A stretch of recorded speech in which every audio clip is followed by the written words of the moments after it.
آج کے دن تمہارے لیے تمام پاکیزہ چیزاں حلال کر دی گئیں، والمحصنات من المؤمنات، اور تمہارے لیے شادی کرنا بھی حلال ہے ان سے بھی کہ جو خاندانی خواتین ہوں اہل ایمان میں، کہ جنہیں کتاب دی گئی تھی تم سے پہلے، یعنی مسلمان مرد جو ہے عیسائی اور یہودی خاتون سے شادی کر سکتا، جبکہ تم انہیں ادا کر دو ان کے مہر، صرف شہوت رانی کے لیے نہیں، صرف مستی نکالنے کے لیے، اور نہ ہی کہ چھپی دوستی یاریاں بنانے کے لیے، جیسے حضرت عمر رضی اللہ تعالیٰ عنہ نے ایک زمانے میں جب مسلمان عورت کی شادی نہیں ہو سکتی کسی بھی عیسائی یا یہودی مرد سے، تو جس شخص نے ایمان کے ساتھ کفر کیا اور آخرت میں وہ ہوگا بڑے خسارہ پانے والوں میں۔ الیوم احل لکم الطیبات، یہ وہی انداز ہے کہ الیوم اکملت لکم دینکم واتممت علیکم نعمتی ورضیت لکم الاسلام دینا، آج کے دن تمہارے لیے تمام پاکیزہ چیزاں حلال کر دی گئیں، یعنی اگر اس سے پہلے کوئی مختلف مذاہب میں، یہود کی شریعت میں حضرت یعقوب علیہ السلام کی بات پسند و ناپسند جو ذاتی تھی اس کی بنا پر کوئی رکاوٹیں ہو گئی تھیں، یا یہ کہ مشرکانہ جو اوہام تھے ان کی وجہ سے تمہارے ذہنوں میں کچھ الجھنیں تھیں، آج ان سب کو صاف کیا جا رہا ہے۔ الیوم احل لکم الطیبات، تمام صاف ستھری پاکیزہ چیزاں تمہارے لیے حلال ہیں۔ وطعام الذین اوتوا الکتاب حل لکم، اور ان لوگوں کا کھانا بھی کہ جنہیں کتاب دی گئی تھی تمہارے لیے حلال ہے، لیکن اس میں ظاہر ہونا چاہیے کہ ان کا کھانا کہ جو ظاہر بات ہے کہ اگر عیسائی سور کھا رہا ہوگا تو وہ ہمارے لیے حلال نہیں ہوگا، مطلب یہ کہ ان کا گوشت ذبح کیا ہوا اگر ہو حلال جانور کا تو وہ ہم کھا سکتے ہیں، جانور حلال ہو، اور نمبر دو کہ اسے ذبح کیا گیا۔ وطعامکم حل لہم، اسی طرح تمہارا کھانا بھی ان کے لیے حلال ہے۔ والمحصنات من المؤمنات، اور تمہارے لیے شادی کرنا بھی حلال ہے ان سے بھی کہ جو خاندانی خواتین ہوں اہل ایمان میں سے، والمحصنات من الذین اوتوا الکتاب من قبلکم، اور خاندانی خواتین ان لوگوں کی کہ جنہیں کتاب دی گئی تھی تم سے پہلے، یعنی مسلمان مرد جو ہے عیسائی اور یہودی خاتون سے شادی کر سکتا ہے۔ اذا آتیتموہن اجورہن، جبکہ تم انہیں ادا کر دو ان کے مہر، محسنین، نیت یہ ہو کہ انہیں گھر میں بسانا ہے، مستقل ایک خاندان کا ادارہ وجود میں لانا ہے، غیر مسافحین، صرف شہوت رانی کے لیے نہیں، صرف مستی نکالنے کے لیے نہیں، ولا متخذی اخدان، اور نہ ہی کہ چھپی دوستی یاریاں بنانے کے لیے، کھلم کھلا نکاح ہو، ایک مسلمان مرد کسی عیسائی عورت سے، کسی یہودی عورت سے نکاح کر سکتا ہے۔ اس کے ضمن میں آج کل بہت سے اشکالات ہیں لوگوں کو، تو اس کے ضمن میں وضاحت کیے دیتا ہوں کہ جہاں تک تو شریعت کا اصل حکم ہے وہ تو یہ ہے،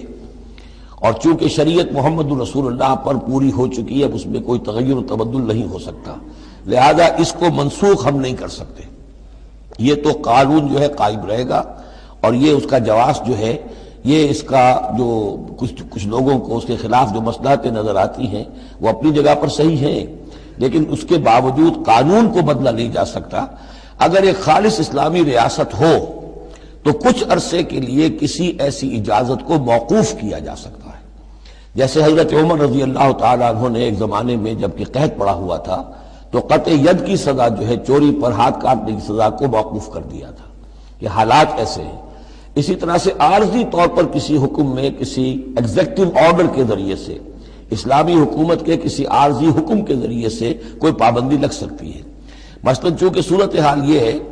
کہ مسلمان مردوں کو اجازت ہے عیسائی اور یہودی عورتوں سے شادی کی، مسلمان عورت کی شادی نہیں ہو سکتی کسی بھی عیسائی یا یہودی مرد سے۔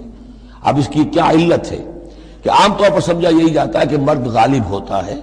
لہذا اس کا امکان ہے کہ وہ اپنی بیوی کو سیدھے راستے پر لے آئے گا، نہ یہ کہ اس کی بیوی اسے غلط راستے پر لے جائے گی۔ دوسرے یہ کہ اس زمانے میں اولاد ہوتی تھی مرد کی، تو گویا کہ ثابت تھا کہ جو اولاد ہوگی وہ ماں پر نہیں ہوگی، عیسائی نہیں ہوگی، یہودی نہیں ہوگی، بلکہ وہ مسلمان ہوگی۔ دوسرے اس وقت مسلمانوں کا غلبہ ہو گیا تھا، اور یہودی عیسائی جو تھے وہ ان کے گویا کہ تابع ہو چکے تھے۔ نفسیاتی اعتبار سے یہ دونوں صورتیں اس وقت بدل چکی ہیں۔ آج مسلمان مغلوب ہیں، یہودی عیسائی جو ہیں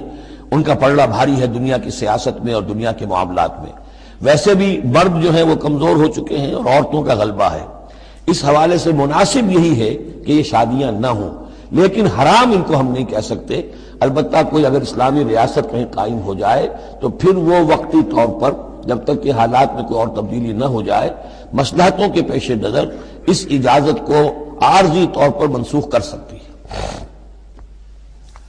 وَمَن يَكْفُرْ بِالْإِيمَانِ فَقَدْ حَبِطَ عَمَلُهُ، تو جس شخص نے ایمان کے ساتھ کفر کیا اس کے تمام اعمال حبط ہو گئے۔ اب اس میں اشارہ اہل کتاب کی طرف بھی ہو سکتا ہے کہ پہلے وہ صاحب ایمان تھے، جب تک محمد الرسول اللہ تشریف نہیں لائے جو حضرت عیسیٰ کو مانتا تھا وہ مومن تھا، جو حضرت موسیٰ کو مانتا تھا مومن تھا، لیکن یہ کہ اب اگر وہ نہیں مان رہے تو گویا کہ وہ کفر کر رہے ہیں۔ اور دوسری یہ کہ کوئی شخص ایمان کا مدعی ہو کر ایسی حرکتیں کرے کہ جو کہ کافرانہ ہے تو اس کے تمام اعمال حبط ہو جائیں گے، وَهُوَ فِي الْآخِرَةِ مِنَ الْخَاسِرِينَ، اور آخرت میں وہ ہوگا بڑے خسارہ پانے والوں میں۔ یہ ذرا سن لیجئے آپ بھی، اگر آپ کوئی سوشل ورک کرنا چاہیں اس کو عام کریں۔ نمبر 1، نکاح مسجد میں۔ حدیث موجود ہے، ترمذی شریف کی روایت، اعلنوا حاضم نکاح وجعلوہ فی المساجد، نکاح کا اعلان عام کیا کرو، مسجدوں میں منعقد کیا کرو۔